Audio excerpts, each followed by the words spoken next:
Bueno, una vez más quiero compartir con ustedes una porción de la palabra del Señor, porque tengo intenciones de poder de cierta forma compartir el mensaje de Jesucristo a través del libro de Efesios, que es una carta realmente maravillosa. El libro de Efesios fue escrito por el apóstol Pablo cuando él estaba en prisión, pero dentro de esta escritura yo quiero leer con respecto a la división del libro, con respecto a la enseñanza del libro de Efesios, un escrito que me parece interesante que se encuentra en la Biblia Scofield.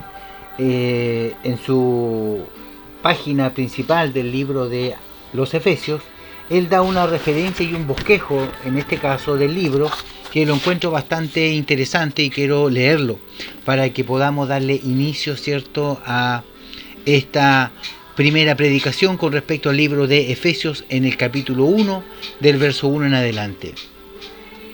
Dice esta referencia del libro de Efesios que es la primera de las 4 grandes epístolas de la prisión. La primera es Efesios, la segunda es Colosense, la tercera es Filemón y Filipenses. Fue escrita desde la prisión en Roma durante el primer encarcelamiento de Pablo en el año 60 al 62 después de Cristo. Fue escrita a los fieles que estaban en Efeso mientras que estaban encarcelados. El encarcelamiento, sin embargo, resultó en el progreso del Evangelio. Filipenses 1 del 12 al 14.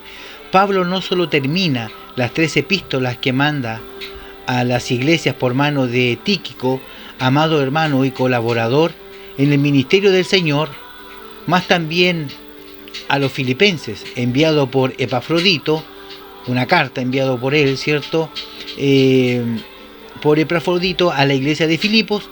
También obtuvo libertad especial para recibir visitas, así que sus enseñanzas y sus testimonios ante esta grandemente problema del encarcelamiento en Roma, él tuvo libertad para poder, ¿cierto?, compartir la palabra del Señor. El tema del libro de Efesios, dice, presenta la revelación más elevada de las verdades cristianas que vemos nosotros en la Escritura.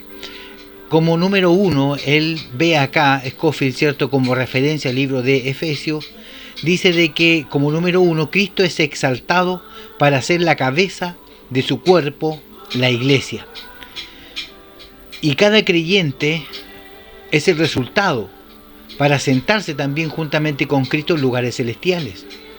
Él desafía a todos los creyentes a que anden dignamente de la vocación con la que fueron llamados. Y finalmente para que se fortalezcan en el Señor y en el poder de su fuerza, poniendo toda la armadura de Dios para poder estar firme contra las acechanzas del enemigo, contra huestes espirituales de maldad en las regiones celestes. Las palabras de Pablo son una advertencia poderosa, personal y práctica para que el creyente viva victoriosamente en medio de la batalla espiritual en este mundo. Dios bendijo el ministerio de Pablo en Efeso. Muchas almas se salvaron y fueron bautizadas, y se vieron muchos milagros por la mano de Dios. Dios protegió a Pablo en el alboroto de los plateros de la diosa Diana, en Hechos 19:24, y finalmente vemos el gran amor y cuidado de Dios hacia Pablo y de los creyentes en su despedida con lágrimas al decirle que no verían más su rostro. En general, la división de las epístolas son 4. 1. La salutación, la posición del creyente en Cristo, el andar en el servicio del creyente y la conducta y el conflicto del creyente lleno del Espíritu. Encontré importante esta lectura porque realmente da detalladamente, ¿cierto?, lo que Pablo hizo en la iglesia de Efeso. Pablo fue 2 veces a Efeso, ¿cierto?, que era una de las iglesias, pero era una casa en realidad que estaba en el Asia Menor. Y dentro de su tercer viaje misionero, él se quedó allá por 3 años enseñando y levantando la iglesia.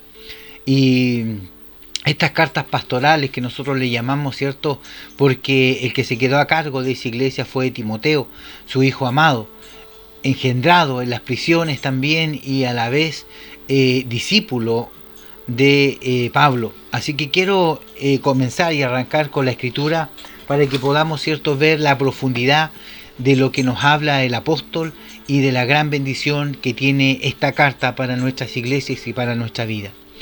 Estas cartas son doctrinales, estas cartas son de fundamento, estas cartas son de dirección para el pueblo de Dios.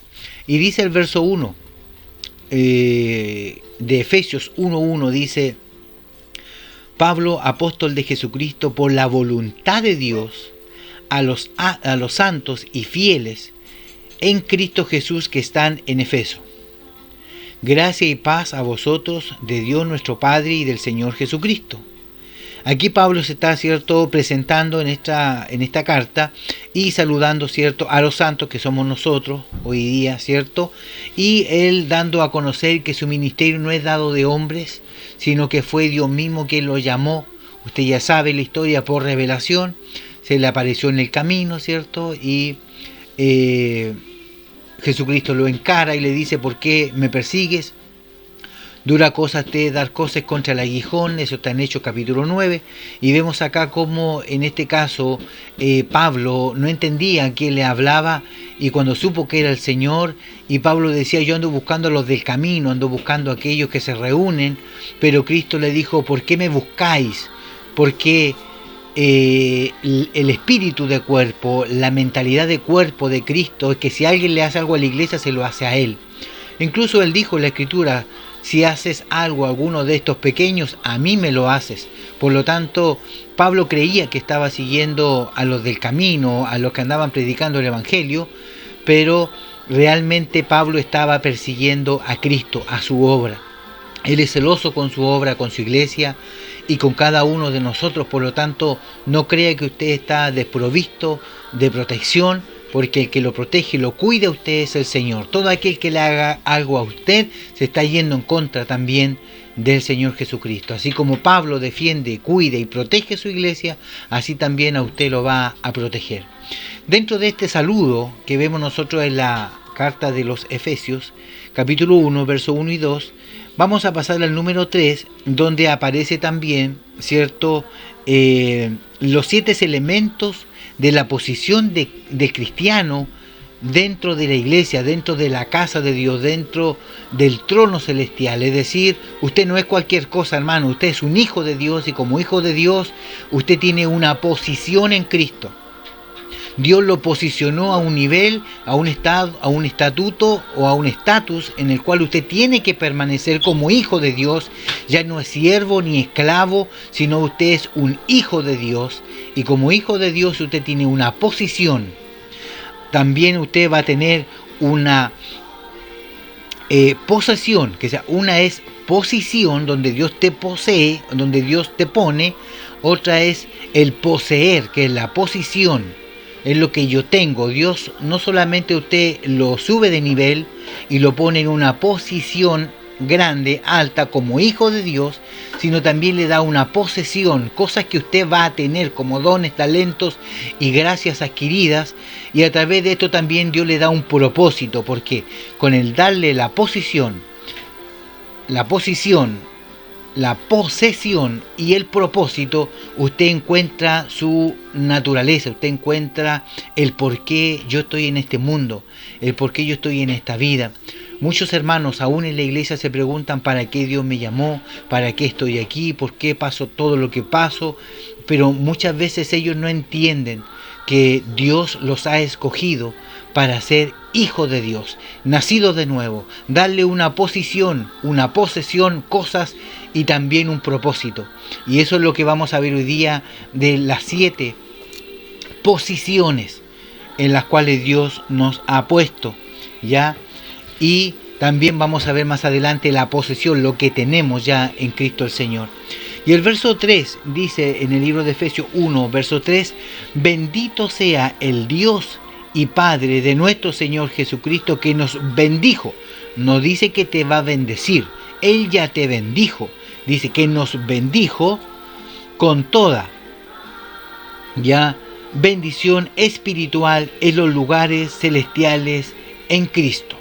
Es decir, lo primero que Dios hace, ¿cierto?, como nueva criatura que es usted, como nacido de nuevo en Cristo Jesús, porque usted ya ha hecho confesión de fe, usted ya se ha bautizado, usted ha nacido de nuevo, se le ha entregado un traje nuevo, una túnica nueva, un hablar nuevo y una historia nueva en la cual Dios va a empezar a escribir de hoy en adelante. Por lo tanto, usted como hijo de Dios, nacido de nuevo, ya no engendrado de carne y de sangre de su papá y su mamá, sino del Espíritu, porque usted ha renacido, usted ha sido muerto con Cristo, sepultado en las aguas del bautismo y resucitado en gloria. Por lo tanto, usted es una nueva criatura. Y como nueva criatura, Dios le da una nueva posición. Y esa posición es lo que dice el verso número 3. Dice el verso número 3, bendito sea el Dios y Padre de nuestro Señor Jesucristo, que nos bendijo ya con toda bendición espiritual en los lugares celestiales. Aquí tenemos tres cosas que son importantes. Primero, que Él ya nos bendijo. Yo no tengo que estar pidiendo cosas que Él ya me dio. Pero muchas veces, como nosotros no sabemos lo que Él nos ha dado, seguimos pidiendo lo mismo que ya Él nos dio. Él ya nos bendijo con toda bendición espiritual, no bendición material. La bendición de Dios para nosotros es espiritual. La bendición, siempre cuando usted escucha la palabra bendición, lo primero que se imagina es materia, son cosas. Pero se le olvida a usted que Dios a nosotros nos ha bendecido con toda bendición espiritual. El pueblo de Israel, el pueblo hebreo, las promesas que Dios les dio a ellos, los pactos fueron de cosas materiales, no espirituales. Nosotros como la iglesia de Cristo, como la novia, como la esposa, como los que fuimos engendrados después de que Cristo ha resucitado, nuestras promesas, nuestras herencias son todas espirituales. Por eso Cristo dice, no hagáis tesoros en la tierra donde la polilla y el orín corrompen, más bien haced tesoros en los cielos donde están las riquezas nuestras, porque allá está nuestra riqueza, allá está nuestra promesa. Nosotros vamos a tener una corona con perlas, con galardones, allá está la promesa, es decir, la bendición espiritual para nosotros, porque todo lo concerniente a Cristo y al Espíritu de Dios son espirituales. Nosotros no podemos pensar que en este tiempo usted se va a enriquecer de cosas materiales. Esto no significa que Dios no lo pueda bendecir. Usted ya está bendecido. Tiene la capacidad para hacer riqueza. Tiene la capacidad para poder ensanchar su territorio. Pero Él dice que no te preocupes de hacer tesoros acá, sino que tus tesoros estén en los graneros del cielo. Es decir, ganar almas para el Señor, porque el dinero en el cielo, las ganancias son las almas. Por lo tanto, usted es necesario que pueda entender esto, que lo primero, que ya nosotros fuimos bendecidos con toda bendición, como dice la Escritura, primero espiritual, una bendición espiritual, no material, porque lo material son añadiduras, lo primero es lo espiritual. Todas las cosas que usted y yo necesitamos naturalmente para Dios son añadiduras. Y la Escritura dice buscar primeramente el reino de Dios y su justicia, lo espiritual primero, porque todo lo demás será añadido. El tema es que nosotros siempre buscamos lo material y no nos preocupamos de lo espiritual, que es la primera fuente de bendición que Dios nos da. Así que como número uno, Dios ya nos bendijo con toda bendición, ¿cierto? Y dice la Escritura, en los lugares celestiales, en Cristo.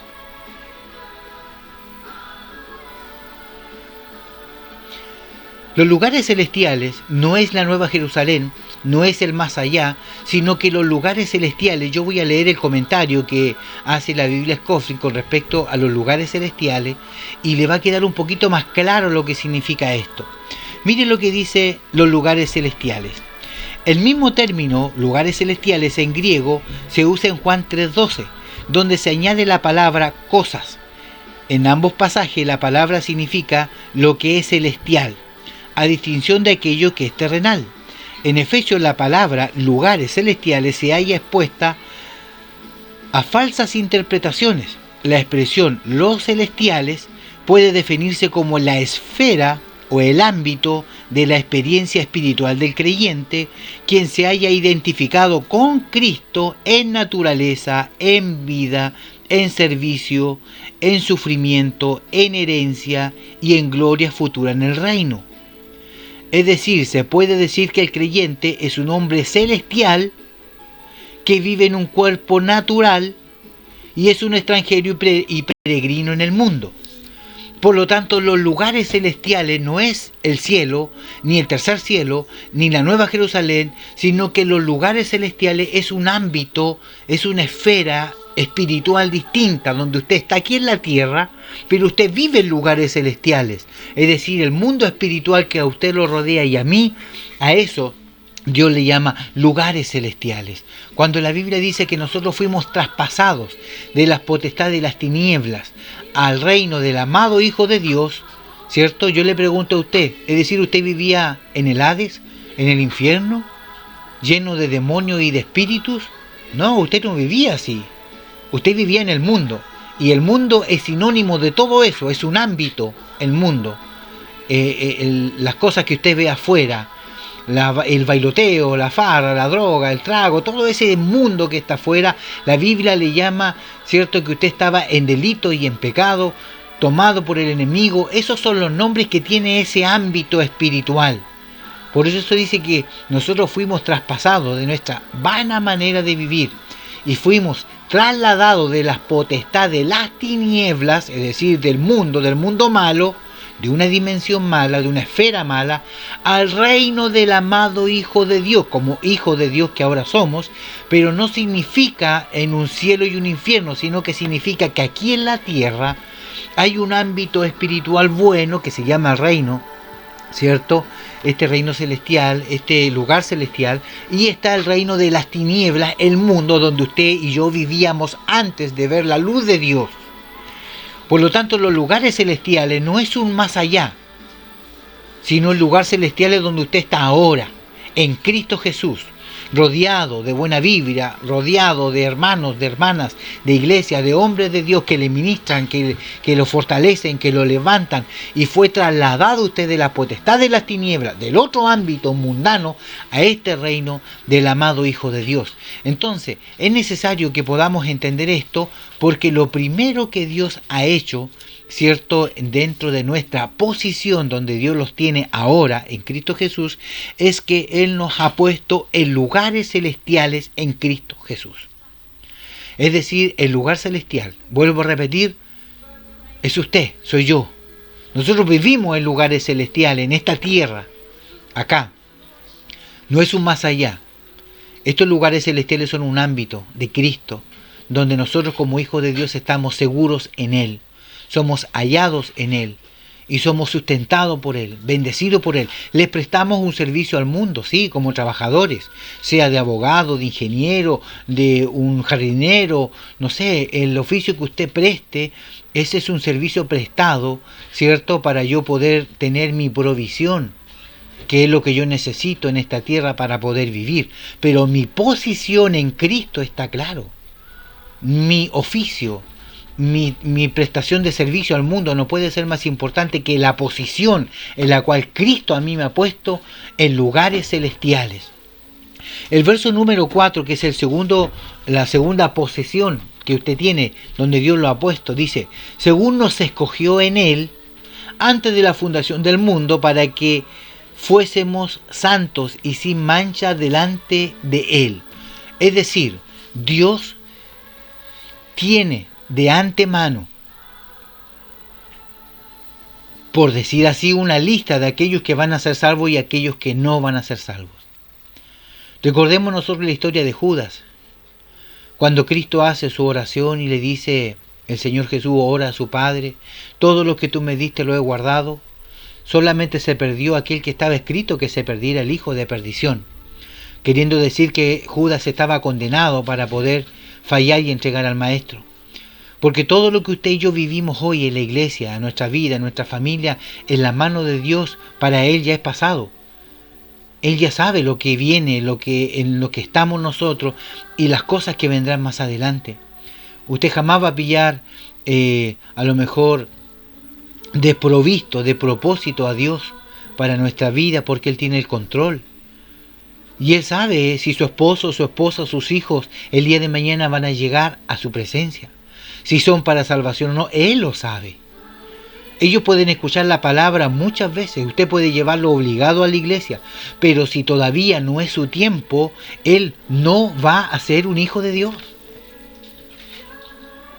A lo mejor suena como duro esto, pero es verdad.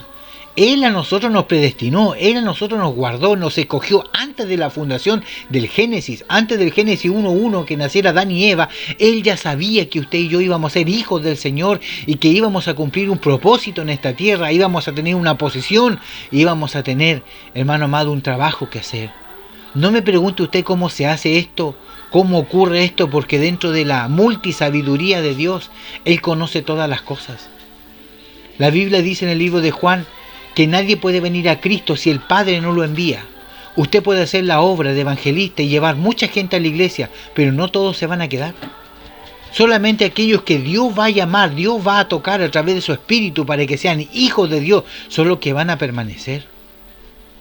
Así que sea usted un agradecido y un contento también de que Dios haya puesto su misericordia en nosotros y nos haya llamado y nos haya escogido para poder ser hijos del Señor Jesucristo. En el verso 5, como tercero, dice: en amor, habiéndonos predestinado para ser adoptados como hijos suyos por medio de Jesucristo según el puro afecto de su voluntad. Es decir, Él nos predestinó, Él ya sabía, vuelvo a repetir, muchos no creen en la predestinación, pero la Biblia lo enseña. Y si la Biblia lo enseña, es porque hay que creer. Él ya nos predestinó. Él ya sabe quiénes van a ser salvos y quiénes no. Él sabe quiénes van a ser su hijo y quiénes no. Él dijo en la Escritura: es necesario que trigo y cizaña crezcan juntos. Pero llegará el momento en que enviará a sus ángeles y apartará el trigo de la cizaña. Es decir, van a haber hermanos dentro de la iglesia que se van no a salvar. Van a ser apartados. Así que grande es este misterio, porque realmente todos quisiéramos que nos fuéramos con el Señor, pero realmente dice la Escritura que todo aquel que acepta a su Hijo, dice el verso 5, adoptados, hijos suyos por medio de Jesucristo según el puro afecto de su voluntad. Es decir, la única forma de poder ser hijos de Dios, salvados, redimidos, es aceptando a Jesucristo como nuestro Señor y Salvador, y es por su puro afecto y por su puro amor. No hay otra forma de entrar en el reino de Dios. No hay una forma de poder gozar eternamente con Dios si no es a través del nuevo nacimiento, si no es a través, hermanos amados, de aceptar a Cristo como nuestro Señor y Salvador. Y le voy a poner un ejemplo humano. Nadie puede entrar a este mundo natural si no es a través de un nacimiento.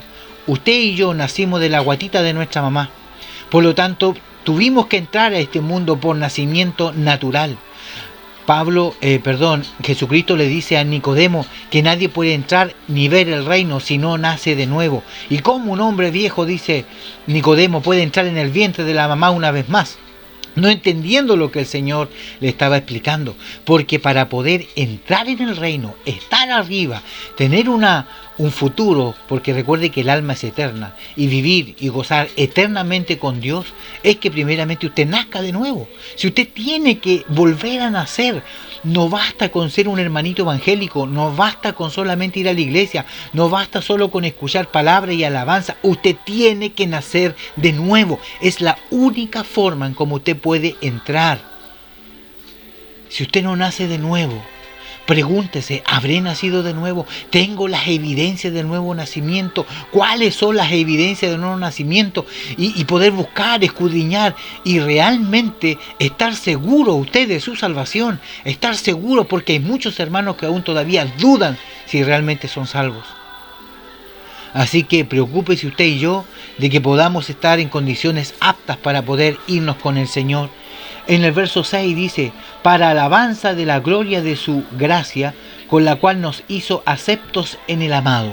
Es decir, usted y yo fuimos creados, predestinados, escogidos por Dios para alabanza de su gloria. ¿Qué es lo que nosotros podemos hacer en esta tierra? ¿Darle al Señor una casa, un auto, un perrito, un gato? Si Él es dueño del oro y de la plata. Solamente usted y yo podemos adorarlo, cantarlo en espíritu y en verdad, porque ojo, el libro de Juan dice que tales adoradores Él anda buscando. Por lo tanto, usted es motivo de alabanza. Usted es motivo de gloria para el Señor.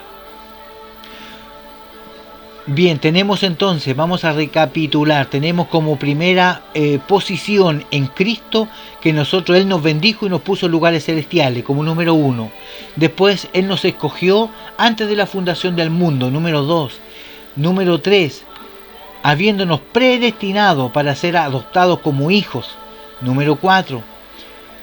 Para alabanza de su gloria, número 5, que es lo que estamos viendo ahora.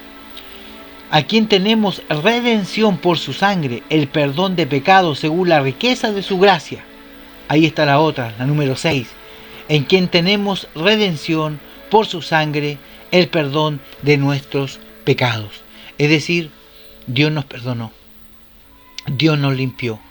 Somos no pecadores arrepentidos, sino somos hijos perdonados. Porque Él nos perdonó como hijos, porque hemos nacido de nuevo. Hoy si tú pecas y yo peco, nada más queda arrepentirse, humillarse al Señor y pedirle perdón. Pero Él todo lo que hizo, lo hizo por usted y por mí. Por lo tanto, Él, como Cordero Santo, perfecto, se humilló, murió, dio su vida hasta la última gota, como lo pedía el sacrificio levítico, para poder redimir los pecados del pueblo. Así Cristo lo hizo con nosotros. Por lo tanto, usted ya no es un pecador, sino usted es un santo, porque Cristo lo santificó. Pero si usted sigue pecando, es un santo pecador. Que eso es lo que somos nosotros. Somos santos porque tenemos algo divino dentro, pero somos pecadores por fuera porque somos humanos y estamos en esta tierra. Bien, como número 7, como número 6, ¿cuántas hemos leído? 1, 2, 3, 4, 5, 6. Como número 6, nos hizo sobreabundar para con vosotros en toda sabiduría e inteligencia. Ese es el verso 8 de Efesios 1:8, que vendría siendo la número 6 para nosotros. Dice que nos hizo sobreabundar, es decir, sobreabundante, no que usted tenga, usted sobreabunda, dice la Escritura, de sabiduría e inteligencia. Ahora, es importante notar que la sabiduría y la inteligencia son dos cosas distintas. La inteligencia es la persona que tiene la respuesta para todas las cosas que se le presentan. Ser inteligente es ser una persona la cual soluciona problemas. Es tener respuestas para todos. La sabiduría es el conocimiento adquirido por Dios y se aplica en el tiempo dado por Dios. Es decir, el sabio también sabe lo que tiene que hacer, pero sabe cuándo tiene que aplicarlo. La inteligencia responde al tiro. ¿Cuántos son 1 más 1? 2. El sabio diría 1 más 1 y guardaría silencio. Y esperaría. Porque la sabiduría sabe cuándo decir las cosas. Una persona sabia no es la persona que sabe lo que tiene que decir, sino cuándo y cómo tiene que decirlo. El inteligente sabe lo que tiene que decir siempre, pero no sabe el momento ni la hora. Y muchas veces comete errores por ser muy imprudente. La sabiduría no. La sabiduría espera, la sabiduría va, cierto, viendo, meditando antes de dar la respuesta. La sabiduría refrena su lengua, no como el inteligente. La Biblia dice de que Él nos dotó de toda sabiduría y de inteligencia espiritual. Por lo tanto, la sabiduría y la inteligencia espiritual son necesarias para la obra del Señor. Así que si usted no ve mucha inteligencia y mucha sabiduría en su vida, empieza a leer la Escritura, porque ellas son la sabiduría y ellos son la inteligencia. Como último, lo último que el Señor nos ha dado, como número 7, en el verso 9, dicen, dándonos a conocer el misterio de su voluntad, según su beneplácito, el cual se había propuesto en sí mismo. El verso 10, de reunir todas las cosas en Cristo, en la dispensación del cumplimiento de los tiempos, así como las que están en los cielos y como las que están en la tierra. Hasta el verso 10 vamos a leer el día de hoy. Vamos a dejar esta prédica, esta enseñanza hasta aquí, y vamos a darle una pequeña interpretación al verso 9 y verso 10 para poder terminar. Dice, dando a conocer el misterio de su voluntad según su beneplácito. Es decir, la Biblia está llena de misterios. A Pablo le revelaron 7 misterios. Y estos 7 misterios que se revelaron a Pablo también están en el canal de YouTube para que usted lo pueda buscar y pueda entender. Uno de esos es Cristo y la iglesia. El otro misterio es la iniquidad. El otro misterio son 7 en total. Y dentro de ese misterio aparece acá, dándonos a conocer el misterio de su voluntad, es decir, la voluntad de Dios está escondida en usted y en mí, que es el misterio que nosotros debemos descubrir. Yo ya lo descubrí, pero el misterio escondido dentro de usted es por qué usted vino a este mundo, por qué usted nació, por qué usted está aquí, por qué usted es hijo de Dios, cuál es su llamado, su ministerio, cuál es su don. Ese misterio escondido en usted, porque dice el verso 9, dándonos a conocer a nosotros el misterio de su voluntad, según su beneplácito, el cual se había propuesto en sí mismo, de reunir todas las cosas en Cristo a través del tiempo. Eso significa dispensación, a través del tiempo, del cumplimiento de los tiempos, así las que están en el cielo como las que están en la tierra. Esto significa que usted tiene dones, talentos, llamados, ministerios que están escondidos dentro de usted, que solamente van a ser liberados y encontrados y descubiertos, este misterio, en Cristo el Señor.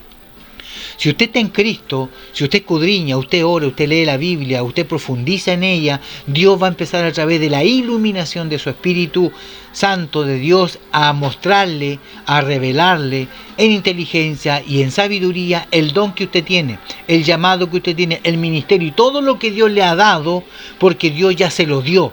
La Escritura dice que Él ya nos bendijo con toda bendición espiritual. Es decir, los dones del Padre que están en Romanos capítulo 12, los dones del Hijo que están en Efesios 4 y los dones del Espíritu Santo que están en 1 Corintios 12 ya están en su vida.